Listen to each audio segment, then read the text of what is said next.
जय श्री हरि। भाद्रपद मास कृष्ण पक्ष की अजा एकादशी का महात्म्य। युधिष्ठिर ने पूछा, जनार्दन, भाद्रपद मास के कृष्ण पक्ष में कौन सी एकादशी होती है, कृपया बताइए। भगवान श्री कृष्ण बोले, राजन, एक चित्त होकर सुनो। भाद्रपद मास के कृष्ण पक्ष की एकादशी का नाम अजा है। वह सब पापों का नाश करने वाली बताई गई है। जो भगवान ऋषिकेश का पूजन करके इसका व्रत करता है, उसके सारे पाप नष्ट हो जाते हैं। पूर्व काल में हरिश्चंद्र नामक एक विख्यात चक्रवर्ती राजा हो गए, जो समस्त भूमंडल के स्वामी और सत्य प्रतिज्ञ थे। एक समय किसी कर्म का फलभोग प्राप्त होने पर उन्हें राज्य से भ्रष्ट होना पड़ा। राजा ने अपनी पत्नी और पुत्र को बेचा, फिर अपने को भी बेच दिया। पुण्यात्मा होते हुए भी उन्हें चांडाल की दास्ता करनी पड़ी। वे मुर्दों का कफन लिया करते थे। इतने पर भी नृपश्रेष्ठ हरिश्चंद्र सत्य से विचलित नहीं हुए। इस प्रकार चांडाल की दास्ता करते उनके अनेक वर्ष व्यतीत हो गए।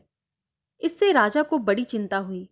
वे अत्यंत दुखी होकर सोचने लगे, क्या करूं, कहां जाऊं, कैसे मेरा उद्धार होगा।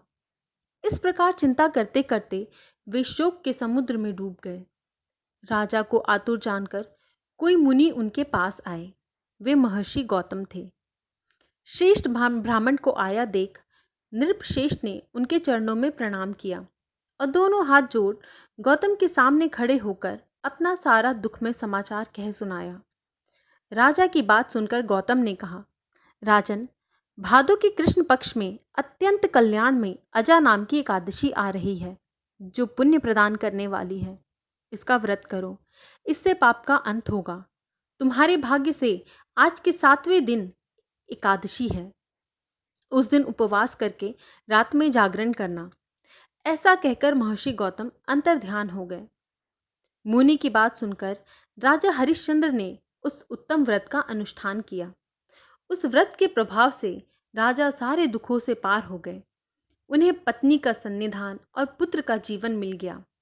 आकाश में दुंदुभियां बज गई। देवलोक से फूलों की वर्षा होने लगी। एकादशी के प्रभाव से राजा ने अकंटक राज्य प्राप्त किया और अंत में वे पुरजन तथा परिजनों के साथ स्वर्गलोक को प्राप्त हो गए।